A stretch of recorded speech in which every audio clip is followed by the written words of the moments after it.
There will be 3 tables at the bottom, one for the first half, one for the second half, and there will be one captioned overall match summary. Yes. Pull it up, please.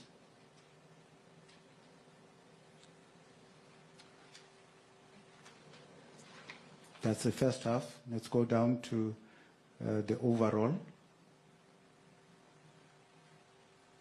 Go down.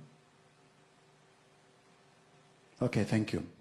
Now, as you can see there, of the 71 incidents that took place, definitely you, and when you read this report, it's the minute is given. Have the footage of the match. Stop it at that minute and read the report, and you will see what is happening. This is not thumbsucked. This is an objective analysis of things that took place. There were 21 out of 71 incidents that there was no flag and there was no whistle. They were either ignored or not seen. We don't want to delve into that part of it. There are various of them that were definitely seen, and the report will state that the referee was correctly positioned within proximity of the incident, had a clear view, but still ignored it. There are a number of those. And out of the 71, 47 were awarded. Still at this stage, we have not made a value judgment on the correctness or otherwise of those that were awarded. So already in the pocket, we have 21 major incidents that were ignored. Those count as incorrect decisions, because if the incident takes place and you don't take action when you should have taken action, then it means it's an incorrect decision. It speaks to the omission. It's an act versus omission. The number of correct decisions,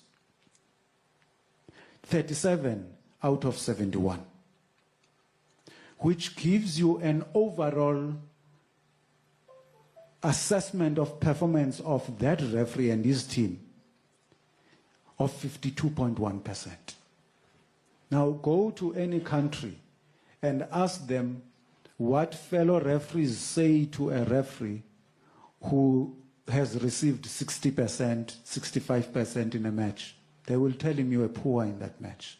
Because it means if you've got 60%, you got 6 decisions right out of every 10 decisions. That's not a good take-home packet. The number of incorrect decisions, 33 out of 71. Still there, President, we are talking about incompetence.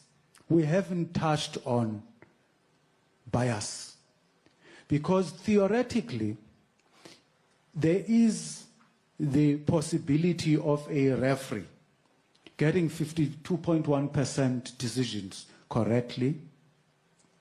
There is a possibility of a referee getting 46.5% of decisions incorrectly.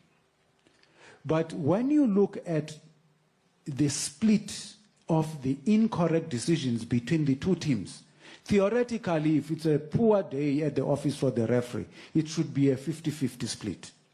Now, it's impossible to get an exactly 50-50 split, even when the referee is poor and makes incorrect decisions that affect both teams. So we say even a 55-45 split is still not regarded as bias. Even a 60-40 split would be regarded as slight bias, and you can't be holding press conferences and writing to FIFA about even a 60-40 split. It is only when you reach your upper 60s and you hit 70-30 that you start looking at this as an extreme bias. And I want us to test this against that note which said, at 70-30, you are faced with extreme bias. Of the 33 incorrect decisions, 30 of them went against South Africa, which accounts for 90.9% of incorrect decisions that I have no fear of anyone looking at the match and looking at this report and saying, no, but the referee was right there, you said he was wrong. I've gone through every single one of the incidents that I picked, and where, because of the footage, I could not determine the correctness or otherwise, I logged it on as inconclusive.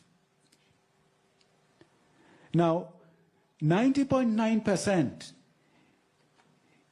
is 40.9 percentage points above that theoretical 50-50 split.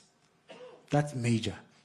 Even when you allow for a situation where we said 60-40 is slight bias and nothing to write home about, but 91% of incorrect decisions against one team surely makes a case for deliberate bias. Now, let's nitpick that. Can you go up to the table for the first half?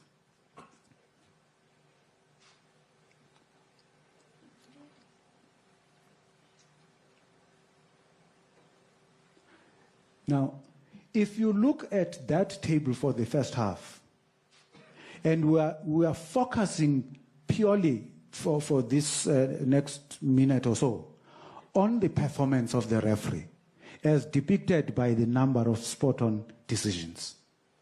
In the first half, out of 45 major decisions, he got only 17 correct. And that's 37.8%. That is his performance of the first half. Let's go to the second half.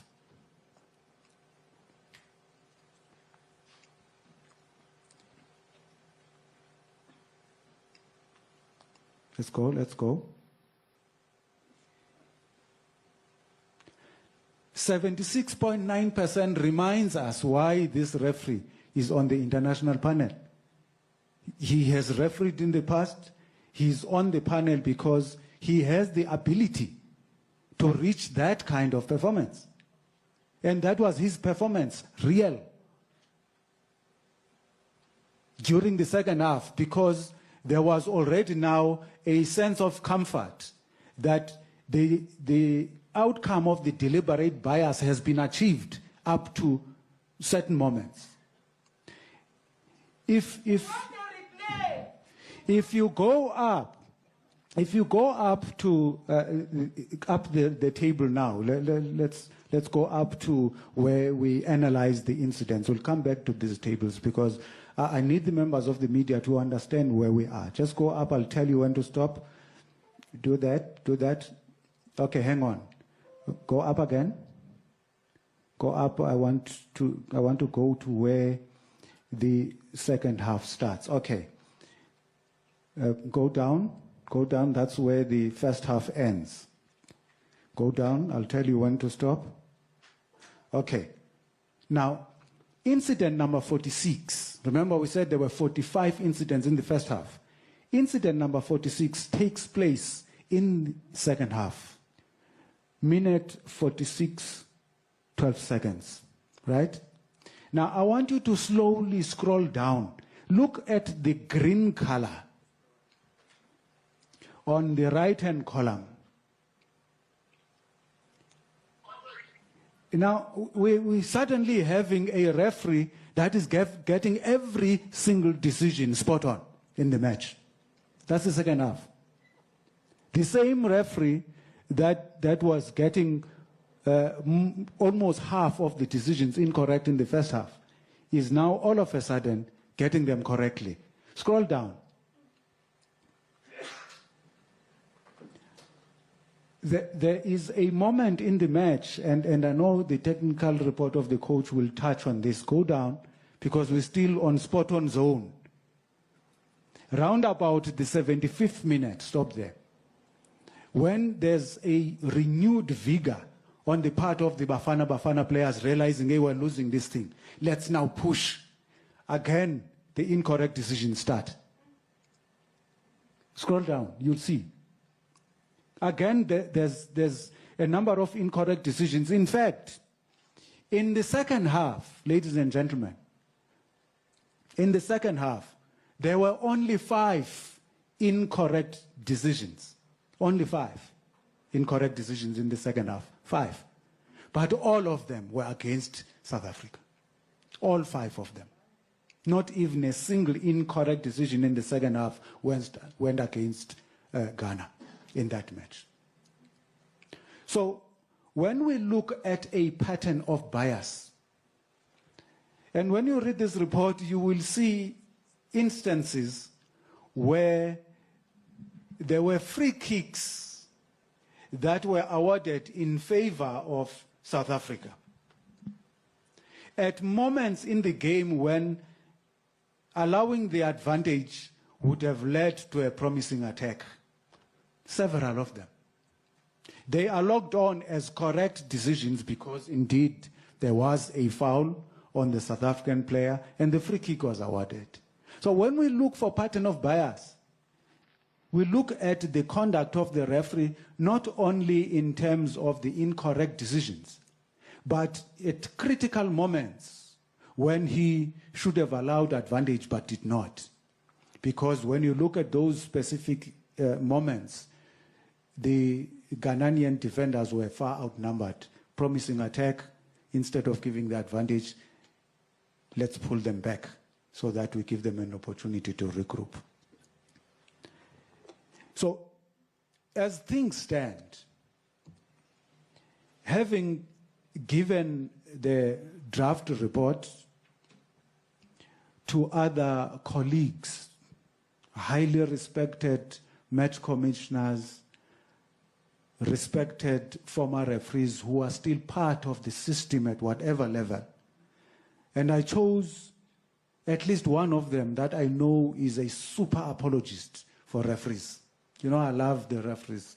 They are my family. But I'm not going to apologize or condone poor performances. I gave it to him and said, I know you're very protective of refereeing decisions. You always find ways of saying no, but the referee was correct even when the referee was wrong. 90.9% in my report points to the number of incorrect decisions that went against Bafana Bafana, which gives us 91% bias against Bafana Bafana. This man brings back my report. He has indeed dropped that percentage. And I knew it would come back dropped. But he could only drop it as far as 89.7%. Now talking about a person who is very protective of referees and always wants to attack me. After my show, I know, before I go to bed on Monday nights, he will call me and tell me, no, you can't say the referee is not spot on. That's the kind of person he is. He could only drop that percentage of bias to 89.7%. So I'm very comfortable, members of the media, that what we are giving you here, if you can go down to the conclusion of the report in bold at the bottom of the report.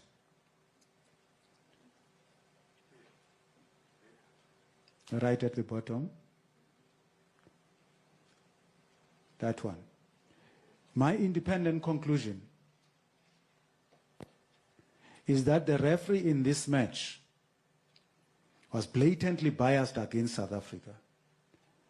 90.9% of incorrect decisions against one team is a clear case of a match official unlawfully influencing and or manipulating the course and or the outcome of a match. It is an independent conclusion that I have reached without any body from SAFA begging me, please let your report be in line with our wishes. I also have a reputation to uphold, and I would never produce a report. In fact, had the report produced something to this contrary, I wouldn't be sitting here. I would have told the President, I'm not supporting your submission to FIFA for the match to be replayed. That's just how I am. And it's an independent conclusion that is arrived at without any kind of personal benefit. The CEO is here. I told him that this is my contribution to football as a member of the football fraternity. The number of hours I spent doing this has no financial value. So I cannot submit an invoice for the work that I've done, because you would have to bankrupt SAFA if I billed you the 100 million rands that this is valued at. So it's a fully independent report. And at the bottom, I do put a little bit of my profile there, so that anybody, because we said we'll make this report public, anybody who reads it must know that I've refereed at the highest level. I've been involved in FIFA international tournaments and World Cup qualifiers. I have spent the past 9 years of my life in football analyzing refereeing decisions. Nobody else in the world does what I do on a weekly basis. At least I can claim some level of uniqueness in that regard and some level of being an expert in what I do. Because you can be a match commissioner and a match inspector, a referee's assessor, you look at what you look at. But reviewing footage, television footage, is a specialist skill that not many people can possess. There's a former colleague of mine who went to SuperSport and asked for my job there.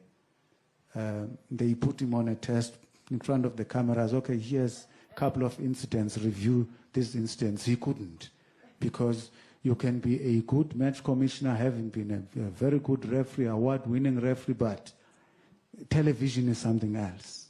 And analyzing television content has got certain tricks of the trade that not everybody can possess.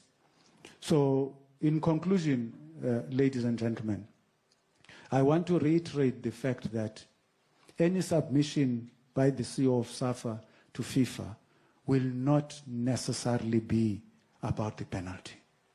The submission is to say,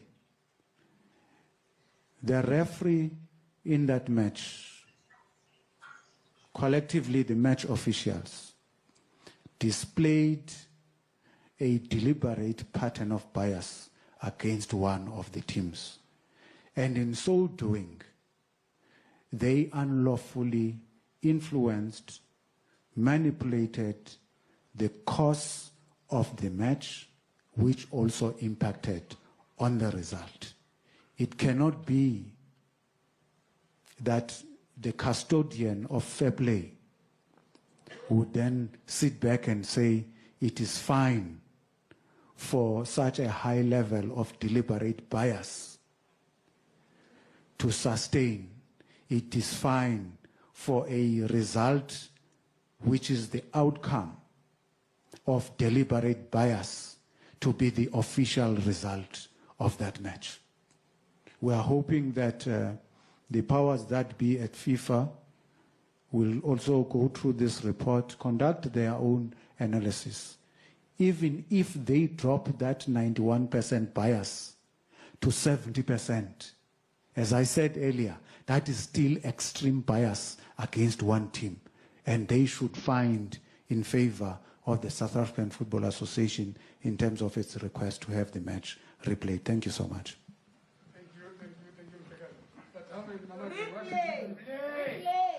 match. Now we hand over to SAFA CEO, Advocate Ngcobo, to sum up what we have done so far, where we are, and the way forward. But before you go, you take the mic here, CEO. Let's just go through the moment which put South Africa in a very sad state on Sunday. Let's just look at that video clip.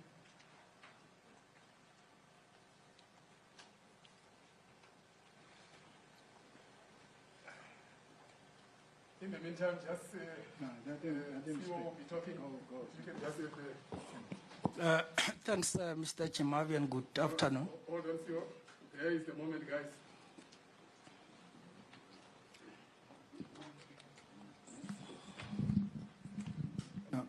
I think, Dominic, we made it clear.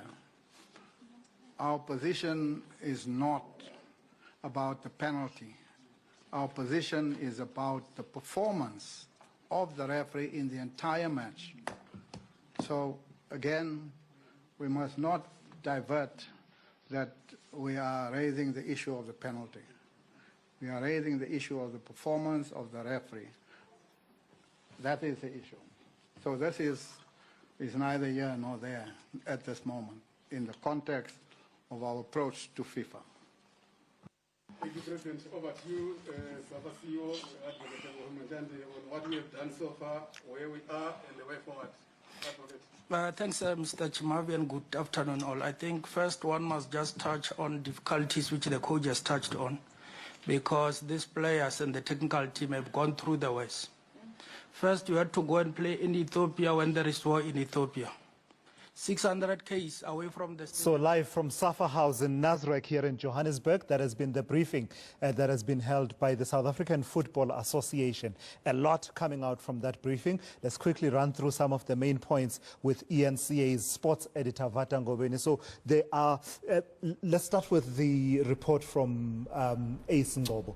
It's quite detailed, is it not? And he's quite confident. He says actually he's staking his reputation on this, and he's pretty sure that even if someone else were to review it, which he says he has done, by the way, if anyone else were to review it, they are unlikely to reach a decision that there wasn't bias in this case. Without a doubt, and I think what is extremely damning is the percentage, the amount, at 91% decisions against Bafana Bafana. And he says he gives it to one of the most respected